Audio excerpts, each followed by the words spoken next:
Good morning. This is Sen 7 World News in 7 minutes. I'm Stephen Devincenzi. Today is Wednesday, the 17th of April, 2024.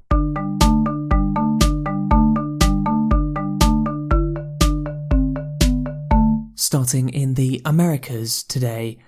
In the United States, more than half of the jurors who were called to participate in a criminal case against former President Donald Trump have said that they cannot be impartial and must be excused from participating.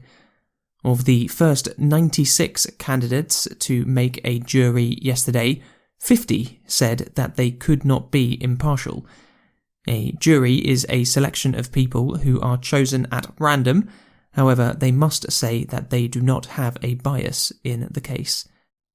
Also in the United States, Vice President Kamala Harris has blamed Donald Trump for a new abortion ban in Arizona. Last week, Arizona's Supreme Court reinstated a law from 1864 that bans almost all abortion and makes performing an abortion punishable by 2 to 5 years in prison.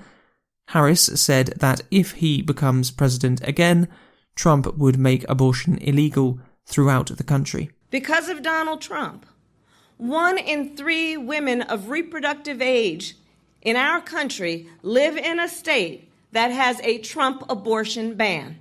And as much harm as he has already caused, a second Trump term would be even worse. Donald Trump's friends in the United States Congress are trying to pass a national ban. And understand, a national ban would outlaw abortion in every state.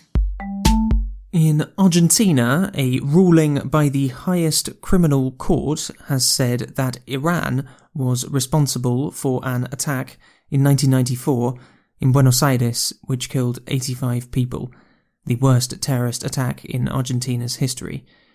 The ruling said that Iran ordered the attack on Jews in Buenos Aires, but that it was carried out by the Lebanese militant group Hezbollah. Also in Argentina, a Ukrainian man has filed a case of war crimes against Russia, saying that he was imprisoned and tortured by Russian security forces in part of occupied Ukraine. Asia and Oceania. In Oman, at least 18 people have been killed by flash floods caused by heavy rain. Many workers have been told to stay at home. The United Arab Emirates has also been affected by heavy rains, and many flights from Dubai International Airport have been cancelled.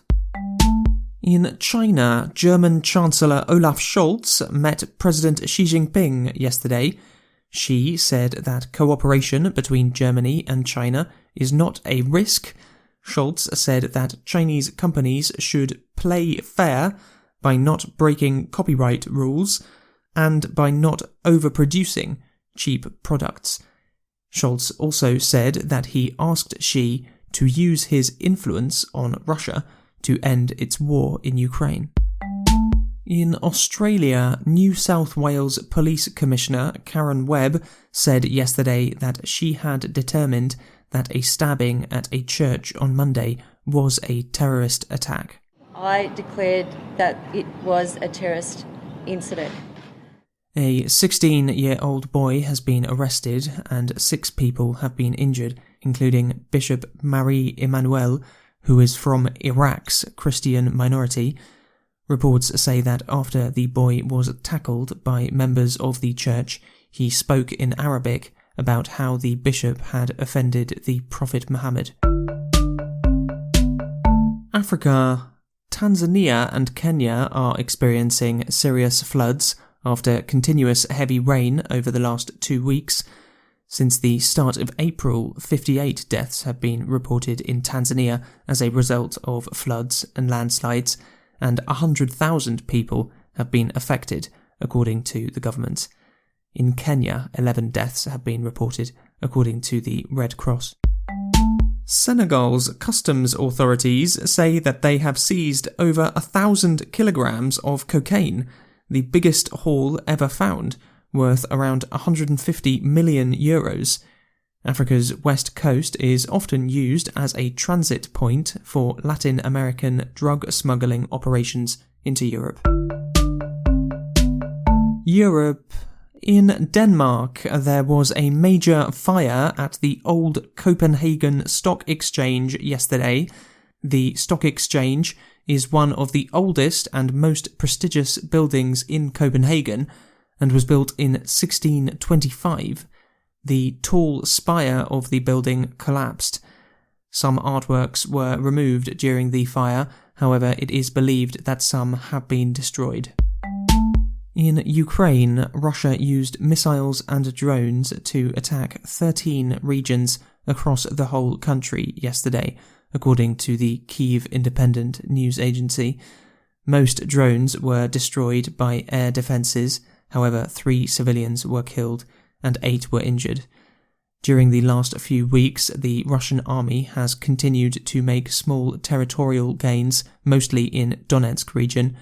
Military analysts agree that this is a direct result of a lack of weapons and ammunition, which is itself mostly a result of a bill in the United States which has been blocked for months by Republicans in the House of Representatives. House Speaker Mike Johnson said yesterday that there would be a vote on aid for Ukraine this week, as well as separate votes on aid packages for Israel, for Taiwan, and for national security measures. We have terrorists and tyrants and terrible leaders around the world like Putin and Xi and in Iran, and they're watching to see if America will stand up for its allies and in our own interest around the globe, and we will. We will vote on the Israel aid, on the aid to Ukraine, on the aid to the Indo-Pacific, and then another measure that has our national security priorities included. In Georgia, there have been growing protests in the capital Tbilisi against a foreign agents bill, which opponents say is authoritarian and threatens Georgia's chances of joining the European Union. Thousands of people demonstrated outside Georgia's parliament yesterday, waving Georgian and EU flags. And in Italy, a restaurant is offering free wine to customers who give in their phones during their visit.